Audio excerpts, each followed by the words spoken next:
terkait dengan inflasi ini bukan hanya pada spesifik satu industri ya, tapi sekarang karena ada container shortage, kemudian juga ditambah ada krisis energi, ada juga kenaikan harga biaya produksi, ya, kemudian kekurangan staf juga di beberapa sektor industri. Sehingga ini memang multifaktor dan adanya shortage kontainer ini memperburuklah situasi sekarang. Nah, apakah akan ada terjadi penurunan misalnya dari satu indikator, misalkan pertumbuhan industri manufaktur, ataupun penurunan dari PMI manufaktur dalam beberapa bulan ke depan, itu sangat mungkin terjadi. Nah, ini yang harus diantisipasi bersama, karena mungkin untuk konsumen kelas menengah atas, ataupun 20% pengeluaran yang paling atas, mereka menyisihkan tabungannya untuk membeli barang yang lebih mahal, mereka masih mampu. Tetapi kalau segmentasi produknya, baik orientasi ekspor maupun domestik, diorientasikan pada kelas menengah, maka mereka harus melakukan beberapa penyesuaian.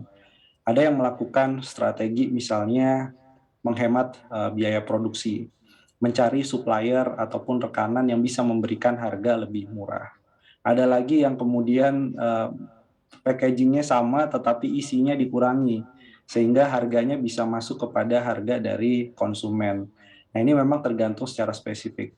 Yang jelas kita melihat sekarang ini bahwa pemerintah langkah yang konkret, kalau problemnya bukan hanya di dalam negeri, maka harus segera melakukan analisis ya, apakah rantai pasoknya perlu dirubah, misalnya rute logistiknya harus berubah, atau kemudian harus kerjasama dengan forwarder di luar negeri di sebelah mana, yang sehingga bisa menurunkan cost logistik sekaligus juga membuat waktu tempuhnya jauh lebih pendek lagi.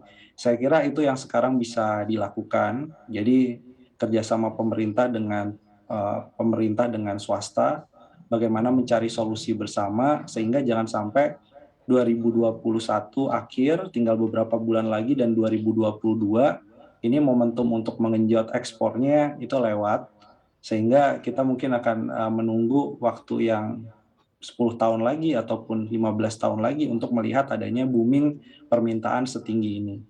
Itu yang saya kira penting ya, dan mungkin sekarang juga pemerintah harus bisa memberikan dorongan khususnya kepada sektor pelabuhan, karena ada merger misalkan Pelindo 1, 2, 3, 4, ini harus dipercepat mergernya untuk standarisasi pelayanan yang lebih bagus, konektivitas antar pelabuhan, juga memberikan insentif nih. Jadi kayak seperti pengusaha Pak Sobur ini, itu harus diberikan insentif dari pemerintah yang lebih banyak lagi. Ya, sehingga jangan sampai nanti produk akhir jualnya, khususnya di pasar ekspor, menjadi tidak kompetitif ya, karena harganya otomatis harus dinaikkan. Itu mungkin, Oke, Mbak Iva. oke. Pak Sobur, kalau kita ketahui juga Ya, pemerintah kan sudah berupaya ya untuk memberikan solusi-solusi, salah satunya adalah dengan menyediakan kontainer ataupun juga telah menandatangani kontrak nih untuk 800 hingga 1000 kontainer khusus untuk produk mebel ya atau furniture begitu. Apakah saat ini solusi yang ditawarkan sudah cukup begitu Pak? Dan kemudian tadi disebutkan ada insentif ya. Seperti apa sebetulnya insentif yang mungkin dibutuhkan oleh para pelaku industri? Ya, itu kan satu hal ikhtiar yang kita hargai dari kementerian terkait ya, Kementerian Perdagangan.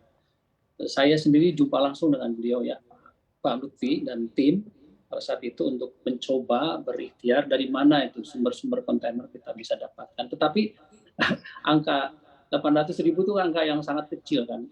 Kita coba lihat untuk kebutuhan di Jawa Timur saja, ini hanya satu industri tadi ya, industri mebel. Itu kita masih memerlukan kurang lebih sekitar 2.800 sampai 3.000 kontainer satu bulan. Belum di Jawa Tengah lebih besar lagi, ya. Belum di Jawa Barat. Ya. Jadi memang masalah besar. Jadi kelangkaan kontainer ini mungkin terkait langsung dengan shipping line tadi, karena pada umumnya kontainer ini bagian atau merupakan milik daripada shipping line. Contohnya misalnya kalau Cina yang begitu kuat ya, misalnya Costco ya, dia butuh kontainer mungkin untuk ke jalur lain diambil aja, walaupun itu kosong bisa nggak masalah karena kontainer milik mereka gitu. Jadi kalau kita juga membangun kontainer secara mandiri agak sulit karena itu terkait dengan shipping line.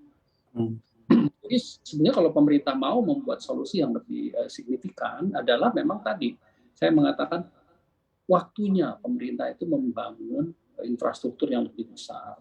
Apalagi Pak Jokowi sudah mengatakan negara kita ini kan poros maritim. Jadi armada-armada laut itu harus kita kuasai dengan baik ya.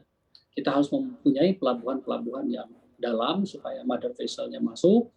Kemudian kita juga harus punya armada, kapal-kapal mother vessel-nya harus kita beli. Jangan kita bergantung ke barat, ke asing gitu ya. Kapan mandirinya negara ini kalau kita bergantung ke asing? Logistik itu kan sangat vital, bagian dari infrastruktur yang mendasar. Dan tidak terlalu mahal ya. Satu mother vessel mungkin antara 3 triliun ya. Kalau kita punya 4 atau 5 mother vessel itu kecil lah untuk ukuran BUMN atau ukuran APBN ya. Tetapi infrastruktur itu harus komplit. Jadi kita melihatnya ke depan. Kalau saat ini saya juga tidak terlalu yakin pemerintah bisa mengurai dengan cepat ya. Karena sepertinya si asing ini sudah lama menguasai kita.